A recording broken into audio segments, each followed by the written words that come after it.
सुख, समृद्धि, संपन्नता और रोशनी का त्योहार है दीपावली। हर साल की तरह इस बार भी दीपावली को लेकर जनता में काफी उत्साह है। खास करके कोरोना काल के बाद इस बार आम लोगों में दीपावली की रौनक काफी देखी जा रही है। बाजारों में रंग बिरंगी लड़ियां हो या फिर अलग अलग उत्पाद, इनकी चकाचौंध के साथ साथ खरीदारों की भीड़ भी अब ज्यादा दिखाई दे रही है। दीपावली में ऑनलाइन सेल में भी ढेर सारे ऑफर पेश किए जा रहे हैं। धन की देवी लक्ष्मी की पूजा वाले इस उत्सव दीपावली के मौके पर भारतीय बाजारों में व्यवसाय कारोबार चरम पर रहता है। लेकिन देश की फिलहाल जो आर्थिक हालत है वो बताती है कि भारत में गरीबों की संख्या चिंताजनक रूप से बढ़ गई है, जबकि अमीर जो है उनकी संपत्ति में कई गुना का इजाफा हो गया है। नमस्कार, आप देख रहे हैं स्ट्रेट टॉक। मेरा नाम है नेहा शुक्ला।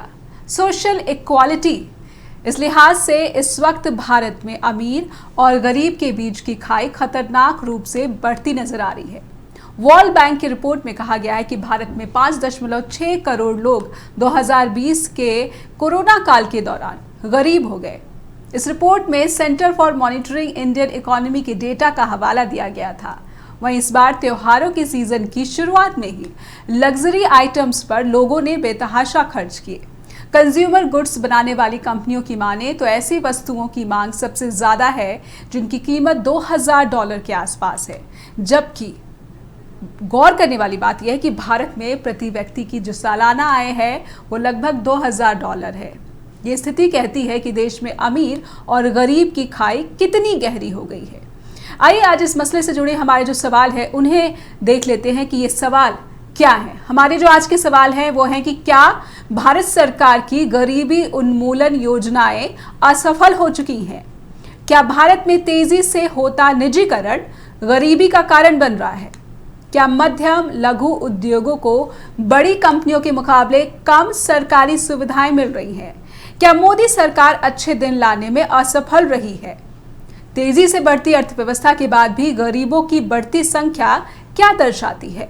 दीपावली पर भारत में महंगे प्रोडक्ट्स की तेज मांग क्या इशारा करते हैं? ये तमाम सवाल हैं जो कि भारतीय इकोनॉमी को समझने के लिए पूछे जाने बहुत ज़रूरी हैं कि किस तरह से जो भारत है वो तरक्की कर रहा है और क्यों हम ये माने कि भारत 5वीं सबसे बड़ी अर्थव्यवस्था है, जब भारत में गरीबों की संख्या खतरनाक रूप से बढ़ती जा रही है। स्ट्रेट टॉक में आज समझेंगे इन सभी सवालों के जवाब। क्या भारत की ताज़ा आर्थिक तस्वीर एक स्वस्थ समाज की परिकल्पना को दर्शाती है? चर्चा करेंगे हमारे आज के पैनलिस्ट से। हमारे साथ जुड़े हुए हैं इस वक्त कांग्रेस के प्रवक्ता मलिक जावेद अंसारी, और साथ ही हमारे साथ बने हुए हैं कंज्यूमर राइट्स एक्सपर्ट और सामाजिक कार्यकर्ता, लीगल मामलों के जानकार अजय जग्गा जी। दोनों ही मेहमानों का बहुत बहुत स्वागत है स्ट्रेट टॉक में। और जग्गा जी, शुरुआत में आपसे करना चाहूंगी क्योंकि कंज्यूमर्स जो है, भारतीय कंज्यूमर, उनका जो बिहेवियर है, उनका जो बर्ताव है वो आप करीबी से जानते और समझते हैं। इस वक्त दीपावली के मौके पर जब कहा जाता है कि व्यवसाय कारोबार काफ़ी चरम पर रहता है और ये जो रुझान सामने आए कि जो महंगी वस्तुएं हैं उनकी तो मांग बहुत तेज़ी से बढ़ी है, लेकिन जो एवरेज आइटम्स कहे जाते हैं उनकी मांग पहले से कम हो गई है। यानी हम कह सकते हैं कि गरीब और गरीब हो गया है, वो जो एवरेज आइटम्स है उसे खरीदने लायक भी नहीं रहा, और जो अमीर था वो इतना अमीर हो गया है कि अब वो महंगे प्रोडक्ट्स खरीद रहा है। अजय जग्गा जी, देखिए आपने जो प्रश्न कहा है जी, ये प्रश्न उपभोक्ता से न जुड़कर भारत की जो अर्थव्यवस्था है उसके ऊपर ज्यादा जाता है जी। और अमीर अमीर हो गया, गरीब गरीब हो गया, ये इस चीज का आंकड़ा मेरे पास नहीं है। लेकिन मैं कंज्यूमरिज्म की बात अगर करता हूं तो मुझे ये जो दिवाली का खासकर त्योहार है और देश के अंदर होड़ लगी हुई है सामान खरीदने की जी, इस पर आपको एक छोटा सा आंकड़ा दूंगा, क्योंकि मैं लॉ में डील करता हूं और लॉ में मैं डायरेक्ट टैक्सेस, इनकम टैक्स से भी डील करता हूं जी। तो भारत के अंदर 4% लोग जो है वो इनकम टैक्स पे ही है। हार्डकोर रूप से। कुछ और होंगे जिन्होंने खाली रिटर्न भरने के लिए डाटा डाला होगा, पर 4% मैक्सिमम है जो उसके घेरे में आते हैं। अब हम कोविड से उभर कर आए हैं। कोविड का जो एक प्रभाव है समाज पर, सोसाइटी पर, वो ये भी हुआ, जिससे मैं पर्सनली वाकिफ हूं, कि एक समाज का हिस्सा, उसका पूरा का पूरा जो पैसा था वो कोविड में बचा और उसका जो कोष था वो भी बढ़ गया। इसमें काफी जो गवर्नमेंट एम्प्लॉय सेक्टर आते हैं जहां पर सैलरी जो थी वो वही ज्यों की त्यों बनी रही, लेकिन जो खर्चा था उस समय वो बिल्कुल ऑलमोस्ट निल हो चुका था, सिवाय उन खर्चों के जो जिंदा रहने के लिए जरूरी है, जैसे खाना पीना। तो उस समय उससे क्या हुआ, ये मैं आपको एग्जैक्ट ग्राउंड लेवल की रियलिटी है कि वहां पर पैसे का एक्यूमुलेशन हुआ है।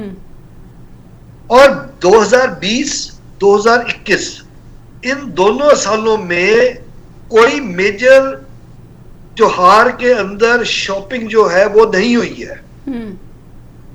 रोजमर्रा की शॉपिंग होती होगी, लेकिन त्योहारों पर शॉपिंग नहीं हुई है जी। अब वो जो पैसा है वो कहां जाएगा? वो इस समय, क्योंकि कोविड का जो एक प्रभाव है वो तकरीबन खत्म हो चुका है। दिल्ली सरकार ने भी, परसों मैं पढ़ रहा था, उन्होंने लिखा कि उन्होंने मास्क को छुट्टी कर दी। तो अब हम एक सामान्य स्थिति में जैसे ही आए हैं, वो जो एक लोग, समाज का संपन्न वर्ग है, उनके पास जो पैसा इकट्ठा हुआ है और जो एक 2 साल की उनकी इच्छा और चाहत है, उसका प्रेशर ऐड हो रहा है।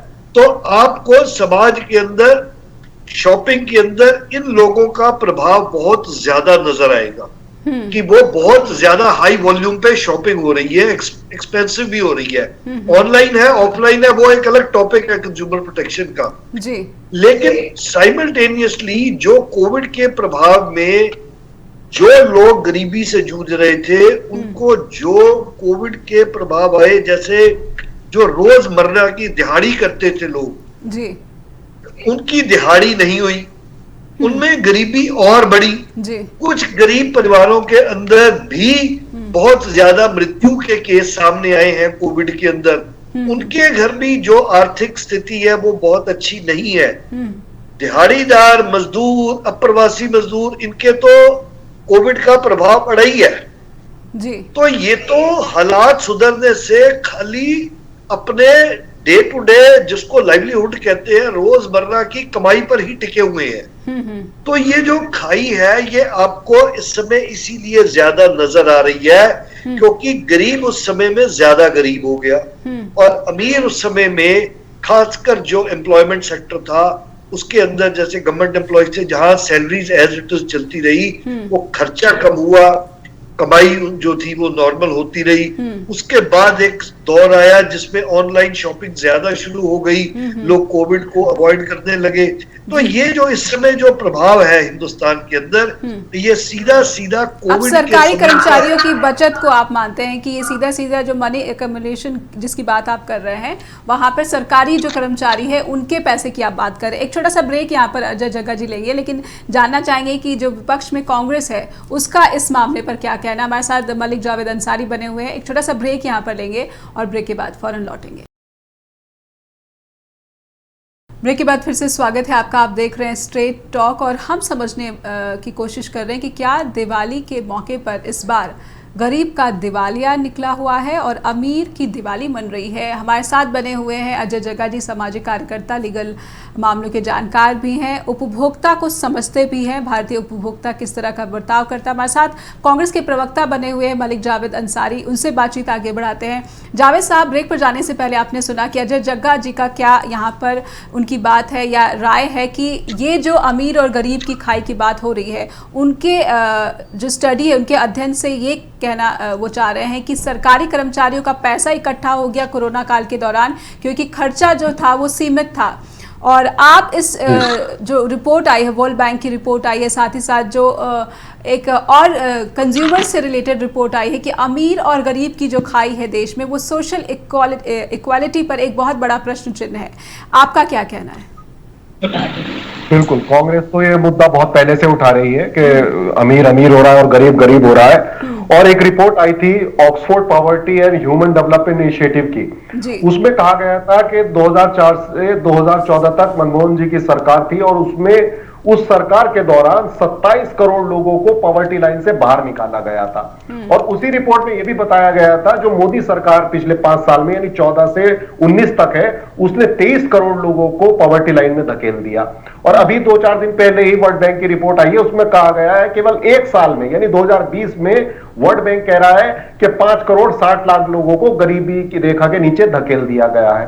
और इस पिछले साल ऑक्सफोम की रिपोर्ट आई थी, ऑक्सफोम इंडिया की रिपोर्ट आई थी 2021 में, उसमें कहा गया था कि 84% भारतीयों की इनकम जो है, आय जो है वो कम हो गई है। और हमारे देश में जो 102 बिलियनर थे वो बढ़कर 142 बिलियनर हो गए। तो ऐसा नहीं है कि कोरोना के बाद ये हुआ है, ये कोरोना से पहले ही हमारे देश में को बर्बाद कर दिया गया था। वो क्यों बर्बाद किया गया था? 2016 में उन्होंने, जो हमारे प्रधानमंत्री है, उन्होंने नोटबंदी की थी और कहा था जो कैश सर्कुलेशन है मार्केट में, जो ब्लैक मनी है वो बहुत ज्यादा है। और उस वक्त कैश सर्कुलेशन जो था, जब नोटबंदी हुई थी 2016 में, तो कैश सर्कुलेशन जो था वो 16 लगभग 17 लाख करोड़ रुपया मार्केट में कैश सर्कुलेशन था। और जो 2022 जनवरी की अगर मैं आपकी बात कहूं आरबीआई के अनुसार, वो 31 lakh crore cash circulation market में आ गया है। तो ये जो आप हर टीवी या कोई भी अखबार पढ़ते हैं तो उसमें कोरोना का हवाला दे दिया जाता है कि गरीबी इस वजह से हुई है कि कोरोना की वजह से आपदा आ गई थी। नहीं, 2019 के मैं अगर आपको आंकड़े दे दूंगा ना डिटेल वाइज, हिंदुस्तान टाइम्स की एक रिपोर्ट है, उसमें कहा गया है कि मनमोहन सिंह जी के टाइम में जो इनकम टैक्स में ग्रोथ हुई थी वो 17%, 17.5% ग्रोथ हुई थी। और मोदी जी के काल में 16% इनकम टैक्स में ग्रोथ हुई है। और जो कॉर्पोरेट टैक्स था मनमोहन सिंह जी के कार्यकाल में वो 13% पार कर गया था। और मोदी जी के कार्यकाल में केवल 11% पे जो कॉर्पोरेशन टैक्स है वो आया है देश में। तो ये जो हमारे देश में सरकार चल रही है केवल गरीबों का उत्पीड़न कर रही है। और जो हमने पॉवर्टी लाइन से लोगों को बाहर निकाला था वो क्यों निकाला था? सवाल ये क्यों निकाला था? वो इसलिए निकाला था जो मनरेगा जैसी स्कीम थी और जो फूड सिक्योरिटी एक्ट था 2005 का, तो मनरेगा ने जो हमारे गांव में मजदूर है, दिहाड़ी मजदूर है या गरीब तबका है, उनको काम करने का मौका मिला था, उनके हाथ में पैसा आया था तो वो मार्केट जाते थे तो वो खर्च करते थे। आज जो है, जो अजीत जी ने काफी बातें बताई, मैं उनकी काफी बातों से सहमत हूं। आज जो है आपको दिवाली में बाजारों में भीड़ जरूर दिखाई देगी लेकिन दुकानदारों की बोनी नहीं हो रही है क्योंकि जो लघु उद्योग है वो बंद हो चुके हैं। मैं पूरे देश की बात नहीं करूंगा नेहा जी, मैं उत्तर प्रदेश के आपको एग्जांपल दूंगा।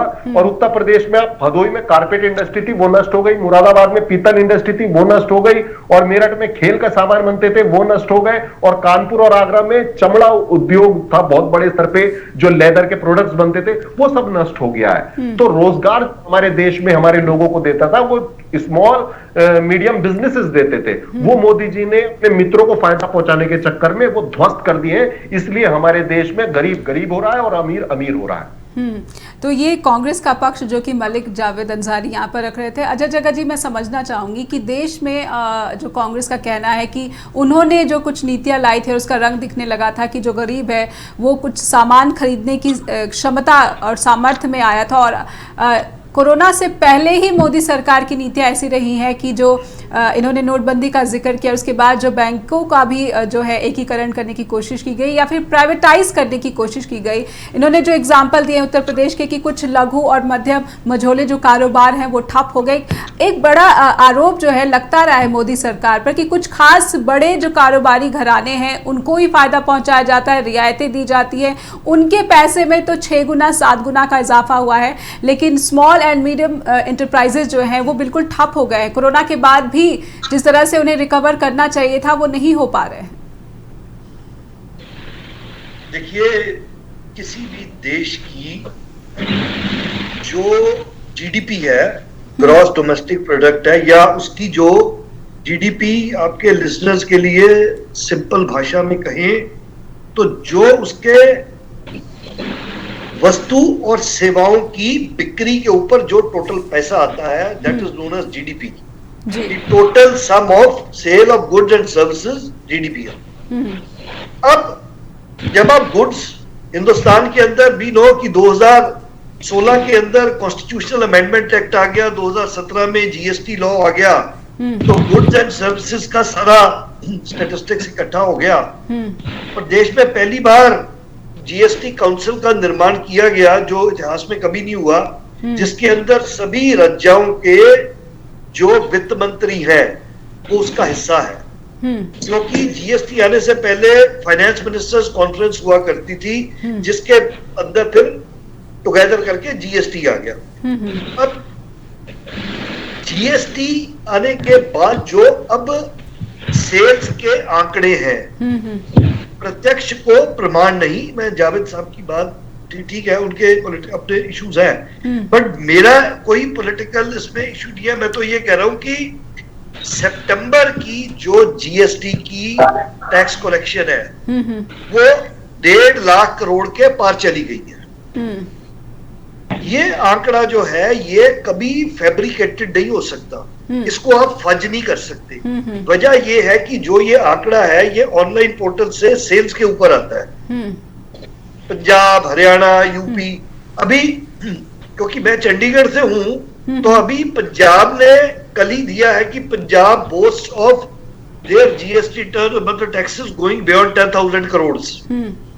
तो जो विपक्ष की सरकार है, जैसे पंजाब में आम आदमी पार्टी की सरकार है, उन्होंने भी ये बात कही कि हमारा जो राजस्व है, जो टैक्सेस है जीएसटी के थ्रू, वो 10,000 करोड़ क्रॉस कर गए हैं पहली बार। तो ये सीधा सीधा ये दर्शाता है कि देश के अंदर जो वस्तु और सेवाओं का कारोबार है, जो उनकी बिक्री है, वो एक ऐतिहासिक रूप से उसमें वृद्धि हुई है। अब उसको अगर मैं एक क्रिटिक के रूप में मैं कह सकता हूं कि जी इन्फ्लेशन बढ़ गया, रेट बढ़ गया, लेकिन फैक्ट ये है कि आपके टैक्सेस जो है, चाहे वो सरकार सत्ता वाली है या विपक्ष की सरकार है, सबके राज्यों में गुड्स एंड जो सर्विसेज है उनकी सेल बढ़ी है। पर ये जो खरीदार है वो कौन है, हम ये समझने की कोशिश करें कि खरीदार कौन है। कहीं ये वही खरीदार तो नहीं जो पहले से अमीर था और उसी के पैसे में जो है इतनी बढ़ोतरी हुई कि वो अब चीजें ज्यादा खरीदने लगा है। एक छोटा सा ब्रेक लेंगे जग्गा जी, यहाँ पर समझेंगे और आप क्या कहना चाह रहे हैं और मलिक साहब क्या कहना चाह रहे हैं। एक छोटा सा ब्रेक लेते हैं स्ट्रेट टॉक में और फौरन लौटेंगे। देखिए बात फिर से स्वागत है आपका, आप देख रहे हैं स्ट्रेट टॉक। और क्या भारत में गरीब का दिवालिया निकल गया और अमीर की दिवाली बन रही है, इस बात को समझने की कोशिश कर रहे हैं। हमारे साथ चर्चा में बने हुए हैं अजय जग्गा जी, जो कि लीगल मामलों के जानकार, सामाजिक कार्यकर्ता है। हमारे साथ है कांग्रेस से प्रवक्ता मलिक जावेद अंसारी और हमारे साथ जुड़ चुकी हैं भाजपा की तरफ से प्रवक्ता नेहा धवन। नेहा धवन, बहुत बहुत स्वागत है आपका स्ट्रेट टॉक में। और ब्रेक पर जाने से पहले मेरा एक सवाल था जग्गा जी कि आप खरीदार की बात कर रहे हैं कि खरीदारी बढ़ी है और ये एक स्वागत योग्य जो है, ये कह सकते हैं अर्थव्यवस्था के लिहाज से, लेकिन क्या खरीदारी बढ़ना ये इस चीज़ को कैसे साफ करेंगे कि गरीब की जो संख्या है वो और पहले से जो ज़्यादा बढ़ गई है देश में और अमीर जो है और अमीर हो गया है? नहीं, अब बात ना ये दो पैरेलल बातें चल रही हैं। मैं जो जिस बात को पहले कर रहा था वो ये कर रहा था कि जीएसटी के आंकड़े बताते हैं। आपने कहा था सेल्स भी बढ़ गई है, सेल्स बढ़ गई है जी। मैं इसलिए बिकॉज मेरा फील्ड जो है प्रत्यक्ष और अप्रत्यक्ष कर दोनों का है, तो मैं इनडायरेक्ट टैक्सेस में भी डील करता हूं। तो ये पहले सेल्स टैक्स, बाद में वैट, अब GST is my core field law के अंदर। इसके अंदर जो रिटर्न फाइल होती है, जो जीएसटी जितनी भी हिंदुस्तान के अंदर सेल होती है, उसका एक कॉमन पोर्टल है जिसको जीएसटीएन बोलते हैं ना, goods and services tax network. उस जीएसटी नेटवर्क पर चाहे कोई छोटा दुकानदार है जो रजिस्टर्ड है जीएसटी में भारत के किसी भी कोने में, और जो रिलायंस है वो भी दोनों एक ही पोर्टल पर रजिस्टर्ड है, कोई अलग नहीं है पोर्टल उनका जी।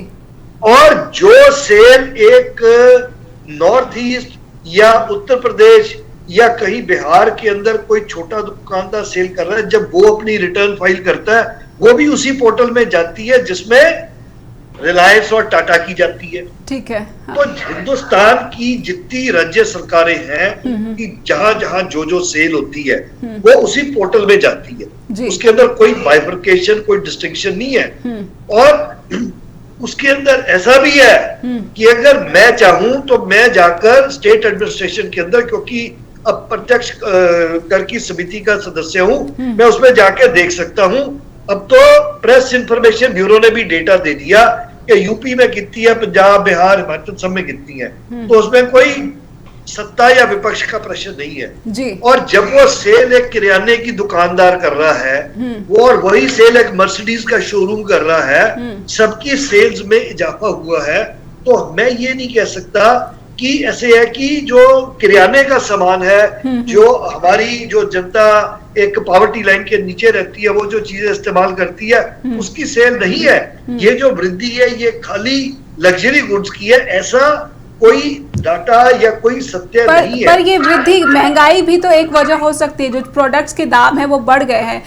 कांग्रेस से जो जावेद अंसारी जी है वो कुछ कहना चाहते हैं, फिर जाएंगे हम नेहा धवन जी के पास। जी अंसारी साहब क्या कहना चाहते हैं? जी बिल्कुल, मैं जग्गा जी की बात से बिल्कुल सहमत नहीं हूं। वो इसलिए नहीं हूं क्योंकि वो कह रहे हैं जीएसटी 1.5 लाख करोड़ का आया है। बिल्कुल, उस पर कोई डाउट नहीं है, बिल्कुल आया है। हम उसको डिनाई, डाटा को डिनाई नहीं कर रहे हैं। लेकिन हमारा सवाल यह है, जो सरसों का तेल 80 रुपए में बिकता था हमारी सरकार में, तो उस पर मान लीजिए जीएसटी 8% था या 10% था, तो 80 रुपए पे 10% 8 रुपया टैक्स हो गया। अब 170 का बिक रहा है, तो जीएसटी अगर उस पर 10% लग रहा है तो 16 रुपया टैक्स बटोट रही है। तो सेल नहीं बढ़ी है, प्रोडक्ट के दाम बढ़ गए हैं और टैक्स डबल हो गया है, तो इसलिए जीएसटी बढ़ रहा है। दूसरी चीज, आदमी की परचेजिंग पावर बिल्कुल घट गई है। मैंने आपको भी आंकड़े दिए थे, ऑक्सफैम की रिपोर्ट आपको बताई 2021 की, 84% लोगों की आय कम हुई है देश में, 84%। तो वो खरीद कैसे रहे हैं? सवाल ये है। 80% जो गरीब बढ़े हैं दुनिया में वो भारत में है। 80% जो गरीब बढ़े हैं, जो वर्ल्ड बैंक की रिपोर्ट कह रही है। हमारे साथ नेहा धवन जी हैं बीजेपी से, उनसे समझ लेते हैं कि क्या जो सरकार की नीतियां रही हैं वो ऐसी रही है कि उसने गरीब को और गरीब बना दिया। नेहा धवन जी, अगर आप सुन रहे हैं हमारी चर्चा को तो आपके पास क्या जवाब है? नेहा जी, सबसे पहले तो मैं बहुत देर से आप दोनों की कन्वर्सेशन सुन रही थी, जो भी हमारे पैनलिस्ट आज हमारे साथ हैं, अंसारी जी और सबसे पहले तो हमें ये बात पूछनी है कि जब भी हम किस डिबेट में बैठते हैं और विपक्षी पार्टी का कोई भी वक्ता जब डिबेट में बैठते हैं तो उनका सीधा सीधा मकसद रहता है आक्षेप लगाना।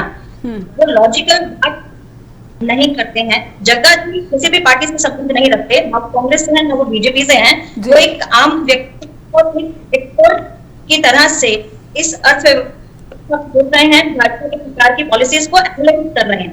उनकी एनालिसिस पर क्वेश्चन लगाना इन विपक्षी पार्टियों के प्रवक्ताओं की मुझे लगता है एक जिम्मेदारी बन गई है, क्योंकि कभी तो न्यूज रिपोर्टर को और कभी एंकर के आक्षेप लगाते हैं पर भी इल्जाम लगे हैं। क्योंकि मैं देखती हूँ जिसकी हम डिबेट में जाते हैं वहाँ ये एक्सपर्ट जो आते हैं, जो कि न्यूज किसी भी संबंध नहीं रखते, उन पे भी प्रश्न चिन्ह लगे रहे हैं। तो यहाँ पर बात करती कि सरकार की जो सेंटर और स्टेट पॉलिसीज चल रही है, जहाँ पर भी भाजपा राज्यों में सरकार, वहां पर सेंटर के नेतृत्व में पॉलिसीज लाई जा रही हैं। भाजपा ने सरकार बनाई, हमारा प्राइम ड्यूटी व्यक्ति जो लाइन में खड़ा है गरीब से गरीब व्यक्ति, उसके उत्थान के लिए। नेहा जी, एक ध्यान देना होगा, व्यवस्था परिवर्तन की बात करते हैं, जब भी हम चेंजेस की बात करते हैं तो व्यवस्था को चेंज करने में है, लेकिन जब वो व्यवस्था 9% पर आ जाती है, 9% जब व्यवस्था परिवर्तन इसको लेकर गरीब पॉलिसीज बनाई, जिससे आसपास में गैस कनेक्शन से राहत मिली। स्वास्थ्य मिशन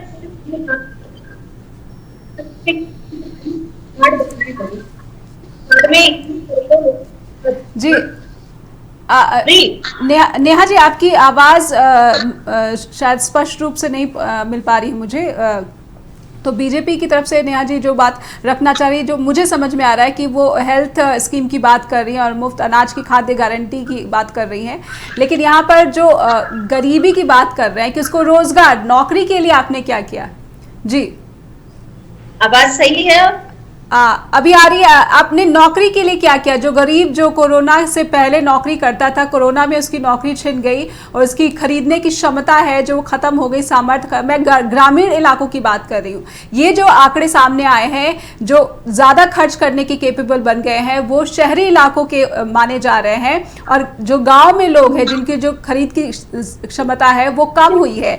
तो गाँव में रोजगार के लिए क्या हो रहा है? ये जो रिपोर्ट दर्शाती है, जो परिस्थितियां दर्शाती है, ये एक खतरनाक आंकड़ा हो सकता है। बेशक जो भारत है अर्थव्यवस्था के हिसाब से तेजी से आगे बढ़ रहा है, लेकिन ये स्थिरता जो है भारतीय अर्थव्यवस्था को नहीं देगा। ये एक बड़ी चिंता है। बिल्कुल, आप ये बात मानती हैं कि कोरोना के बाद अर्थव्यवस्था को लेकर बाकी सभी विषयों को लेकर जो डिसबैलेंसेस पूरे विश्व में आया है, उसका बहुत बड़ा असर जो वो भारत पर भी देखने को मिला, क्योंकि इनकी जनसंख्या बहुत बड़ी है। हमारा देश जो है वो बहुत बड़ी जनसंख्या का देश है, तो यहाँ पर कोई भी बिगड़ी हुई सुधारने में थोड़ा वक्त लगता है। प्रधानमंत्री जी ने कोरोना काल में किसी गरीब व्यक्ति को नहीं छोड़ा। उन्होंने हम महिला खाते में 500 रुपए जमा कराए, और जब तक कोरोना का काल रहा, और उन्हें राशन जो है, जो गरीब जनता है उनको राशन पहुंचाने का काम किया। भारतीय जनता पार्टी की सरकार ने किसी भी गरीब व्यक्ति को अपने से अलग नहीं किया। इतने बुरे समय में भी उनको राशन और जो कैश जो हर महीने उपलब्ध कराया। आज जो बात करते हैं तो आप देखिए, जो युवा एंटरप्रेन्योर हैं उनकी संख्या बढ़ी है। आज देश में जो स्वरोजगार है, जितने युवाओं की संख्या बढ़ी है जो काम कर रहे हैं, चाहे वो माइक्रो काम कर रहे हैं, इंडस्ट्री को लेकर काम कर रहे हैं, आपको विपक्ष लेकर के नहीं पाएंगे कि जो युवक है उनकी संख्या में हुई है। गदा जी ने ये बात कही कि टैक्सेस कंपनीज अपने आप को, चाहे वो अपने आप को रजिस्टर भर रही है, में वृद्धि हुई, जनरेट हो। जी नेहा जी की आवाज में कुछ तकनीकी गड़बड़ी की वजह से आवाज क्लियर नहीं आ रही, लेकिन मैं समझना चाह रही हूँ कि ये यूनिकॉर्न्स की, स्टार्टअप्स की बात कर रही हैं शायद, जो देश में सबसे ज्यादा इस वक्त जो दुनिया भर में सबसे ज्यादा कहा जा रहा है कि भारत में इसके आंकड़े सामने आए हैं। आपसे एक विषय लाइन में एक बात जी देख, जब से टेक्नोलॉजी मेरा आया है, टेक्नोलॉजी बदली है, तो हमारा जो सेल परचेज का कार्य है वो भी बढ़ा है। आज इंटरनेट पर छोटा बच्चा भी जो है वो परचेज कर रहा है, वो मार्केट में खरीद रहा है। आज भारत में जो दूध है, चाहे वो बुजुर्ग है, वो इंटरनेट पर सब्जी और दूध परचेज कर रहे हैं, वो मार्केट में जाकर परचेज नहीं कर रहे। पर ये जो बुजुर्ग हैं, ये शायद उनका बैकड्रॉप जो है वो कहीं ना कहीं एक संपन्न घराने से है। जो हम बात करें गरीबों की संख्या बढ़ गई। एक छोटा सा ब्रेक लूंगी नेहा जी, और ये तकनीकी समस्या जो है इसको समाप्त करने की कोशिश करेंगे और समझना चाहेंगे कि केंद्र सरकार जो है उनकी नीतियों को किस तरह से नेहा धवन जी पेश करना चाह रही है। एक छोटा सा ब्रेक, फौरन लौटेंगे। के बाद फिर से स्वागत है आपका। आप देख रहे हैं स्ट्रेट टॉक। और दिवाली पर क्या गरीबों का दिवालिया बन गया है और क्या अमीर की दिवाली बन रही है, ये हम समझने की कोशिश कर रहे हैं। जगह जी, मैं आपके पास आना चाहूँगी कि इन सब सवालों के बीच में मेरा एक बड़ा सवाल ये भी है कि क्या देश में जो निजीकरण किया जा रहा है, खासकर मोदी सरकार के आने के बाद से, ये भी एक बड़ी वजह हो सकती है गरीबों की जो संख्या है उसको और ज़्यादा उसमें इजाफा करने के लिए, क्योंकि इसका विरोध होता रहा है। जो भी लोकतांत्रिक देश हैं उनके वहाँ पर इस तरह के निजीकरण का एक बड़ा व्यापक विरोध देखा जाता रहा है। देखिए, मैं आपको एक बड़ा छोटी सी बात बताऊंगा ग्राउंड लेवल पर कि ये कोविड के दौरान और उसके बाद मेरे ऑफिस का अपना स्टाफ सारा डिस्टर्ब हो गया। एक एम्प्लॉय थे, उनकी वाइफ की डेथ हो गई, वो अपने गांव चले गए। दूसरे थे, उनको पैरालिटिक अटैक हो गया, वो चला गया। अभी जैसे हमारी हाईकोर्ट नॉर्मल मोड पर आई है पिछले कुछ महीनों में, मुझे स्टाफ की शॉर्टेज है और मैं 3 महीने से लगातार हिंदुस्तान टाइम्स, ट्रिब्यून जो इसका लीड पेपर है, दैनिक भास्कर और एक ये अमर उजाला, इनके अंदर 9 एडवर्टाइजमेंट दे बैठा हूं, 9, जिनकी कॉस्ट तकरीबन 6,000 रुपए के करीब आई है जी। और जो उसका रिस्पॉन्स है एम्प्लॉयमेंट का, बड़े छोटे लेवल की एम्प्लॉयमेंट होती है, जैसे ऑफिस असिस्टेंट है, कंप्यूटर टाइपिस्ट है, लेकिन रिस्पॉन्स इज सो बैड। आज भी ऐड आई है और मैं अभी आपके शो के दौरान देख रहा था कि एक रिस्पॉन्स है। आप ये हिसाब लगाइए कि अगर बहुत ज्यादा बेरोजगारी हमारे, मैं इसमें दिहाड़ीदार मजदूर की बात नहीं कर रहा, लेकिन मैं नॉर्मल एम्प्लॉय की बात करता हूँ, तो हमें तो ये समझ नहीं आता कि अगर अनएम्प्लॉयमेंट है, मेरे मित्र हैं डॉक्टर आई सर्जन, सुबह भी वो मेरे को कह रहे थे कि कितने रिस्पॉन्सेज आए, तो मैंने कहा जी 9:32 तक एक रिस्पॉन्स आया है, बट आई एम सरप्राइज्ड कि why there is so much of poor response against the advertisement। यहाँ पर आपकी बात से एक बात समझ में आ रही कि स्किल की जो बात हम करते हैं, स्किल लेबर की जो बात करते हैं, इसमें भी कहीं ना कहीं भारत जो है काफी पीछे माना जाता है, पिछड़ा हुआ माना जाता है। ग्लोबल लेवल पे जो ग्लोबल लेवल पे मानक हैं, जो पैमाने, उसमें हम काफी पीछे माने जाते हैं। अंसारी साहब कुछ ऐड करना चाहते हैं? नेहा जी, इसमें पीछे नहीं माने जाते।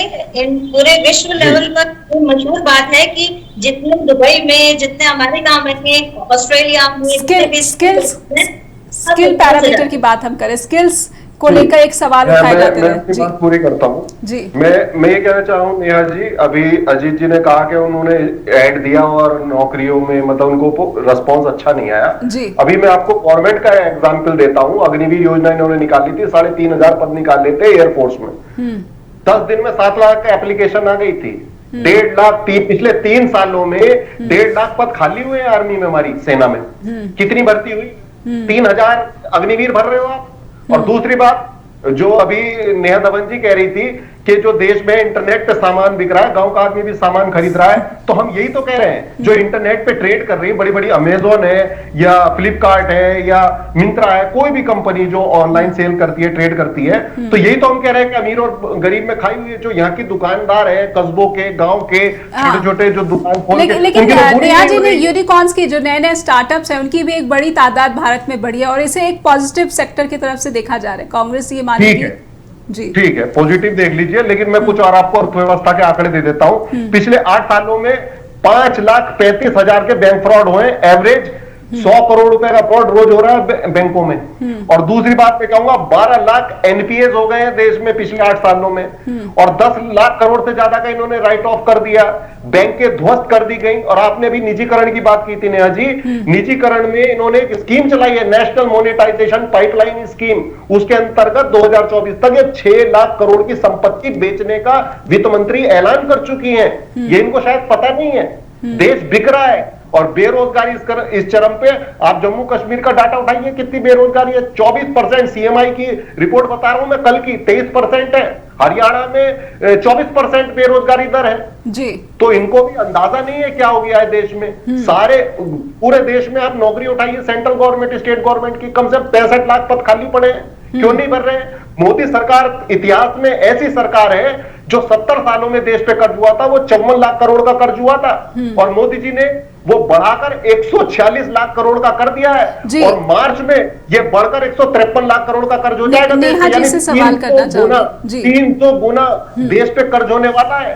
ये कौन सा विकास का मॉडल है जी? ये विकास के मॉडल को समझना चाहेंगे नेहा जी से। 5वीं सबसे बड़ी अर्थव्यवस्था। आप हमारे चैनल पे सब लोग हैं, आपके सबके पर्सनल लोन होंगे, नहीं होंगे बहुत अच्छी बात है, लेकिन मोदी जी ने आपको 1,09,000 का लोन आपके सिर पे रख दिया है पर इंडिविजुअल, पर पॉपुलेशन जी। लेकिन हम ब्रिटेन से आगे निकल गए। इकोनॉमी जो है दुनिया की 5वीं सबसे बड़ी अर्थव्यवस्था। अगर आप कार ले लो नेहा जी, अगर आप कार मर्सिडीज ले लो और आपकी तनख्वाह 10,000 है, तो आप क्या अंबानी से आगे निकल जाओगी कार में? जी नेहा जी से समझते हैं जी, बिल्कुल कार नहीं आगे निकल सकते जी। नेहा जी से समझते हैं। 4 साल से तो डाटा ही नहीं आ रहा किसी चीज का, डाटा फच करते हैं जी। नेहा जी आपसे समझना चाहेंगे कि ये जो रिपोर्ट सामने आई है वर्ल्ड बैंक की, ये कहती है कि ये एक इशारा करती है कि जो हम तरक्की कर रहे हैं, ऐसा तो नहीं कि सिर्फ शहरी इलाकों में कुछ चंद लोग तरक्की कर रहे हैं और हम गांव को भूल गए। और अगर इस तरह की अर्थव्यवस्था हम भारत के लिए देख रहे हैं, तो ये एक अस्थिरता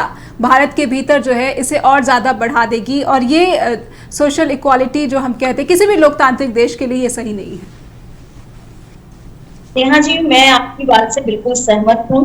एज ए बीजेपी प्रवक्ता और बीजेपी के घटकर एज ए भारतीय भी, हमारी जिम्मेदारी बनती है, हम सरकार में हैं, हमारी जिम्मेदारी बनती है कि कोरोना के वक्त जो भी इफेक्ट आज गरीब से गरीब जनता पर आया है, उसको किस तरह से दूर करें, किस तरह से चैनलाइज करके मेन स्ट्रीम को आज जो लघु उद्योगों को जो बढ़ावा देने की बात है, उस पर हमारी गवर्नमेंट का पूरा ध्यान है।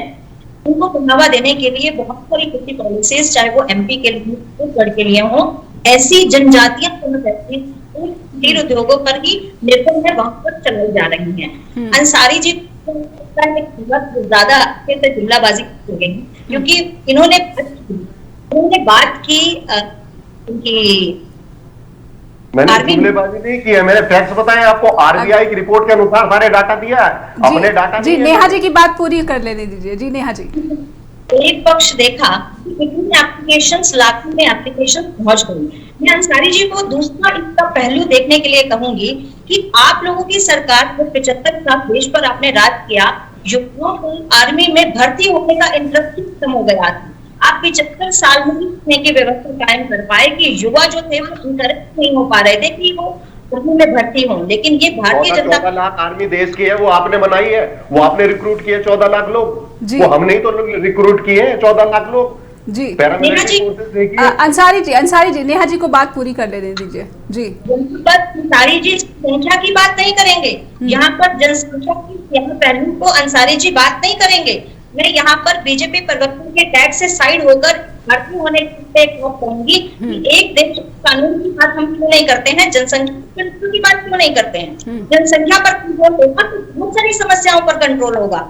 भारत देश की जनसंख्या वृद्धि पर आप किस तरह से इसको डेमोग्राफिक डिविडेंड के लिहाज से भी देखा जाए तो भारत एक अच्छी शक्तिशाली पोजीशन में है। जनसंख्या नियंत्रण तो जो अगर हम देखें चीन का यहाँ पर मॉडल है वो फेल हो चुका है। नेहा जी, इसकी बात करना ही जो है उन लोगों के लिए बेमानी लगती है जो डेमोग्राफिक डिविडेंड में यकीन रखते हैं। जग्गा जी से मैं समझना चाहूंगी।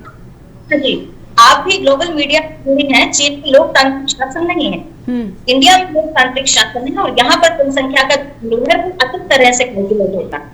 जी जी, चलिए नेहा जी, आपकी बात हमने सुनी और अब हम जग्गा जी से समझने की कोशिश करते हैं कि जग्गा जी, जनसंख्या को बार बार जो बीजेपी है ये इशारा करती है कि जनसंख्या की वजह से एक चैलेंज जो है वो बना रहता है।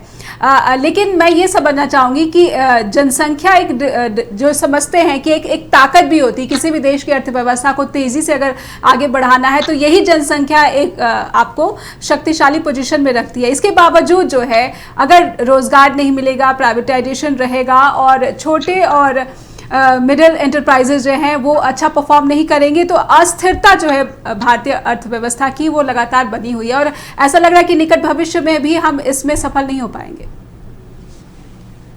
देखिए, जितने आपने इंडिकेटर्स बताए कि ये एम्प्लॉयमेंट है, ये एसएमईज जो है वो काम नहीं कर रहे हैं, प्राइवेटाइजेशन ज्यादा है जी, वो एकेडमिकली आपका पॉइंट ठीक है कि अगर ये ऐसा होगा तो आर्थिक अस्थिरता बनी रहेगी। लेकिन एक तो नेहा जी, आपने एज एन एंकर बड़ी स्मार्टनेस से जो चर्चा का विषय है उसको पूरा ढीकर बना दिया है जी। हम चले थे कंज्यूमर प्रोटेक्शन से और हम आगे जनसंख्या पर जी। लेकिन जनसंख्या की बात नेहा जी लेकर आई है, जनसंख्या की बात नेहा जी लेकर आई है जी। लेकिन एनीवेज अब बात उसकी है, मैं ये कह रहा हूँ जी, समय कम है जी। हाँ, जावेद अंसारी जी ने जो कहा है वो भी इस देश के लिए बहुत जरूरी है।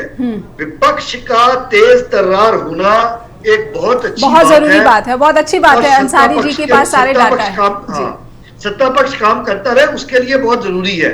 तो कांग्रेस को चाहिए कि वो अपना जो तेज तरारापन है वो रखे। नेहा जी अपने आप ठीक काम करती रहेगी, लेकिन अगर विपक्ष ढीला पड़ेगा तो ये चीजें आती हैं। तो मेरा ये मानना है कि जितनी ये चीजें देश में हो रही है, कांग्रेस को इसमें ज्यादा बढ़ चढ़कर अपना आक्रामक रूप दिखाकर इन चीजों को जनता और शायद वो भारत जोड़ो यात्रा के जरिए किया जा रहा है। जग्गा जी, ये अच्छी बात है कि विपक्ष और मजबूत नजर आ रहा है जी। आएगा नहीं आएगा तो नेहा रानी भी ज्यादा से ज्यादा उसको कंस्ट्रक्टिव रूप में सरकार भी अपने आप को बेटर प्रोजेक्ट करेगी, बेटर एक्शन लेगी। लेकिन अगर विपक्ष जो है वो डील बंद करेगा तो फिर इन चीजों में सुधार होने का जो परसेंटेज है वो नीचे आ जाती है। जी बिल्कुल, तो दोनों का अपना अपना काम है, वो करेंगे। अगर तब जाके भारतीय अर्थव्यवस्था जो है एक स्थिरता और दृढ़ता के साथ आगे बढ़ने का जो अपना प्रक्रिया चल रही है वो और तेजी से आगे बढ़ पाए। बहुत बहुत शुक्रिया करना चाहूंगी, समय समाप्त हो गया। अंसारी जी माफी चाहूंगी, और नेहा जी आपका बहुत बहुत शुक्रिया, और अजय जग्गा जी आपका भी बहुत बहुत धन्यवाद कि हमने ये जानने की कोशिश की आज स्ट्रेट टॉक के जरिए कि क्या इस बार दिवाली के मौके पर जो गरीब है, जिनकी संख्या भारत में पहले से ज्यादा बढ़ गई है, उनका दिवालिया निकला हुआ है, और क्या जो देश का जो अमीर है उसकी इनकम जो इतनी बढ़ गई है कि वो और ज्यादा अमीर हो गया। इस पर सोचने की बहुत जरूरत है। भारत सरकार को इस दिशा में जरूर काम करना चाहिए कि क्यों जो भारत का गरीब है वो और गरीब हो रहा है। स्ट्रेट टॉक में बने रहने के लिए बहुत बहुत धन्यवाद। आज के लिए इतना ही, फिर होगी मुलाकात, दीजिए इजाजत, धन्यवाद।